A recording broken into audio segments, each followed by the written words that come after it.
here I am, second place again. When I was preparing the speech, I came across this story about a farmer and his donkey.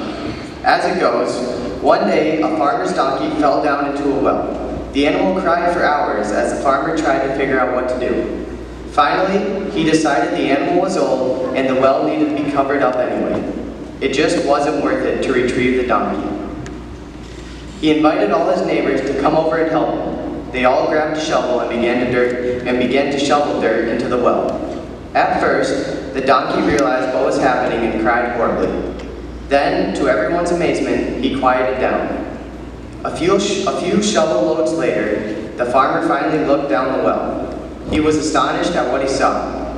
With each shovel of dirt that hit his back, the donkey was doing something amazing. He would shake it off and take a step up. As the farmer's neighbors continued to shovel dirt on top of the animal, he would shake it off and take a step up.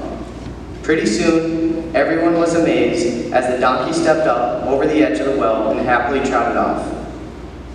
Life is going to shovel dirt on you, all kinds of dirt. The trick to getting out of the well is to shake it off and take a step up.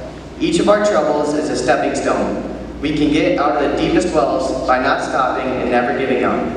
Shake it off and take a step up. There are qualities of my classmates that will help them shake it off and take a step up in life. Michaela tore her ACL at the beginning of basketball, but has still shown up to cheer on her teammates, no matter the sport. Taylor came here freshman year and quickly made friends, which is not an easy thing to do, even with a school as small as Scales Mountain. Ella is always pushing herself to achieve more and step out of her comfort zone to educate herself. Sydney has always had a calm and cool demeanor, a characteristic that will help her step up and shake it off as she travels the farthest to continue her education next year. Jacob consistently puts in the work to never be just okay at anything he does. Instead, he's always working to be great at everything he does. It's worked out great for me because I would much rather be on his team than playing against him. Gavin spent the summer before senior year at basic training and happened to miss the first few weeks of school. His commitment to serving our country came at the price of him getting straight A's. Isaac rejoined the basketball team after previously only playing freshman year. Always showing up and being a great teammate made me really appreciate the memories during the season. Plus, he quickly became a fan favorite with his great celebrations. Liv has never met a person that she could not befriend, and she always has a smile on her face, which helps her approach life with a positive attitude. Garrett is consistently being a role model to the younger kids and is going on to follow a childhood dream of hers by joining her college rodeo team. Braden stepped out of his comfort zone to travel to the CTE and became an exceptional student there. James always worked on his projects in the shop and never gave up on them no matter how wild they were or how long they took. Hannah always showed a ton of school pride and participated in all Scales Mountain offered, quickly filling up her schedule to show her support for our community. Dylan was brave enough to leave his family and home country to spend the year with us in Scales Mountain. He overcame the huge pressure during basketball season to create memories our community will never forget.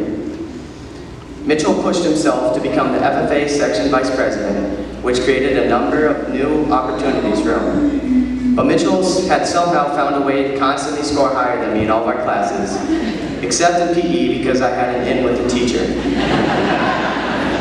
Our friend Al Vandigo has learned to overcome obstacles and challenges through hard work and repetition that have led him to the stage today. His continued growth makes us all proud to be a Hornet. So classmates, before I finish the speech, I should probably share the remainder of the farmer and the donkey story. The donkey later came back and bit the farmer who had tried to bury him. The gash from the bite got infected, and the farmer eventually died in agony from septic shock. The moral from today's lesson: whenever you do something wrong, it always comes back to bite you.